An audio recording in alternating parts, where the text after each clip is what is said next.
오늘은 마태복음 11장 12절에서 19절까지 말씀이 되겠습니다. 신약 성경 17페이지 마태복음 11장 12절에서 19절까지 말씀입니다. 우리 먼저 12절에서 14절까지 우리 한 절씩 교독합니다. 12절에서 14절까지입니다. 세례 요한의 때부터 지금까지 천국은 침노를 당하나니 침노하는 자는 빼앗느니라. 모든 선지자와 율법이 예언한 것은 요한까지니 만일 너희가 즐겨받을진대 오리라 한 엘리야가 곧 이 사람이니라. 아멘. 14절에 보면 엘리야가 곧 이 사람이라. 말라기에 엘리야에 대한 예언이 있는데 그 바로 그 엘리야가 바로 세례 요한에 대한 예언이었다라고 말씀하고 있는 것입니다. 제일 난해한 구절이 12절입니다. 세례 요한의 때부터 지금까지 천국은 침노를 당하나니 침노하는 자는 빼앗느니라. 이게 문법적인 형태에 따라 해석하는 내용이 전혀 다르게 나옵니다. 근데 대체적으로 동의하는 본문의 해석은 이렇습니다. 먼저 세례 요한의 때부터 지금까지 천국은 침노를 당했다라는 것입니다. 이 의미는 무엇이냐?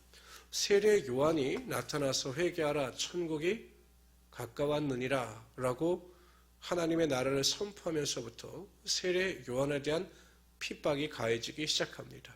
하나님께서 맡겨주신 진리를 선포하고 하나님께서 맡겨주신 사명을 감당하는데 오히려 바리새인들, 서기관들, 장로들, 서들에 대한 핍박이 더 강력하게 가해졌습니다. 예수님께서도 오셔서 그리스도의 복음을 전파하고 믿음으로 구원 얻는 진리에 대해서 메시아적 사명을 감당하실 때 오히려 유대 종교자들에 대한 핍박이 심해졌습니다.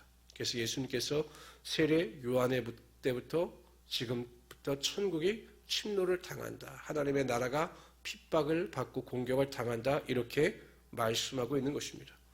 뒤절에 나온 또한 그 해석은 또 다릅니다.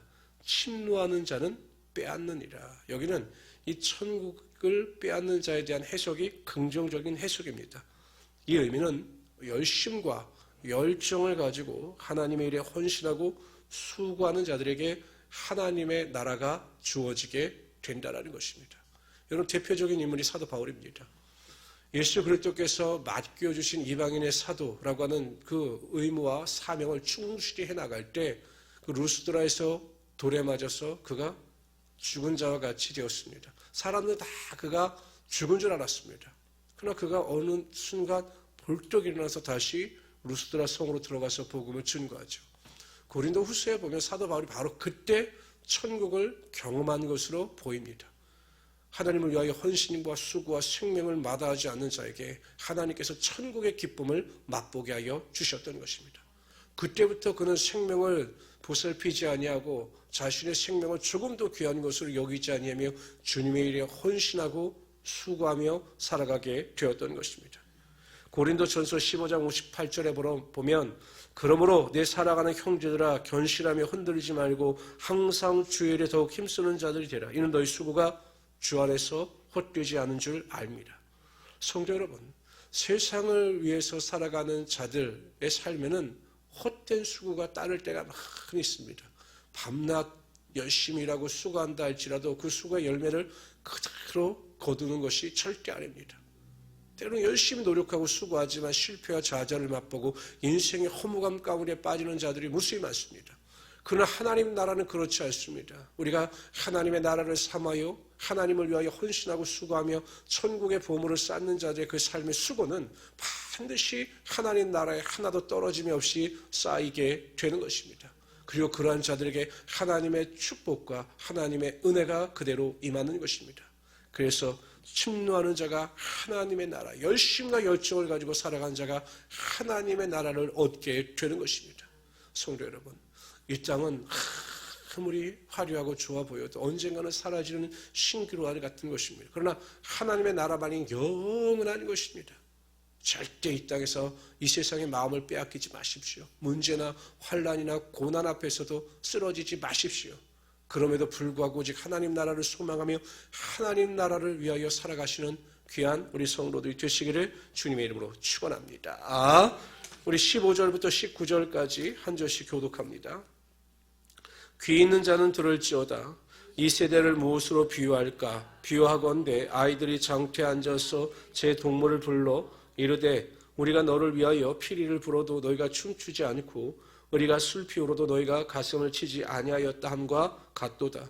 요한이 와서 먹지도 않고 마시지도 아니하며 그들이 말하기를 귀신이 들렸다 하더니 19절 다 같이 읽읍시다. 시작. 인자는 와서 먹고 마시며 말하기를 보라 먹기를 탐하고 포도주를 즐기는 사람이요 쇠이리와 죄인의 친구로다 하니 지혜는 그 행한 일로 인하여 옳다함을 얻느니라. 예수님께서 그 시대의 상황에 대해서 비유로 말씀하시기를 피리를 불어도 춤추지 않고 술 피우로도 너희가 가슴을 치지 아니하였다 함과 같다 이렇게 말씀하십니다. 이 말씀의 의미는 무엇이냐? 그리스도의 복음이 전파됨에도 불구하고 그 참된 진리를 받아들이지 못하고 그 수용하지 못하는 그 악한 세대에 대하여 이렇게 비유적으로 말씀하고 있는 것입니다. 요한과 또한 예수 그리스도의 사역에 대해서 오히려 왜곡된 시각을 가지고 비판하고 수용하지 않는 그들의 잘못된 죄에 대해서 예수님께서 책망하고 계신 것입니다. 그런데 결론적으로 예수님께서 그럼에도 불구하고 지혜로운 자들에 대한 칭찬을 아끼시지 않습니다. 19절 하반절에 보면 이렇게 말씀하십니다. 지혜는 그 행한 일로 인하여 옳다함을 얻느니라. 여러분, 유대인들이 아무리 그리스도의 복음을 받아들이지 않는다 할지라도 그들 중에는 신령한 것을 분별할 수 있는 지혜를 가진 자가 그리스도의 복음을 받아들임으로 믿음으로 결단하고 예수 앞에 나아가 축복과 은혜를 받을 것임에 대하여 말씀하고 있는 것입니다. 그러니까 지혜는 반드시 옳은 행위와 결단이 있게 된다라는 것을 말씀하고 있는 것입니다. 삭개오는 세상적으로도 굉장히 지혜로운 사람이었습니다. 그것을 어떻게 하느냐? 그는 거부였습니다. 거부.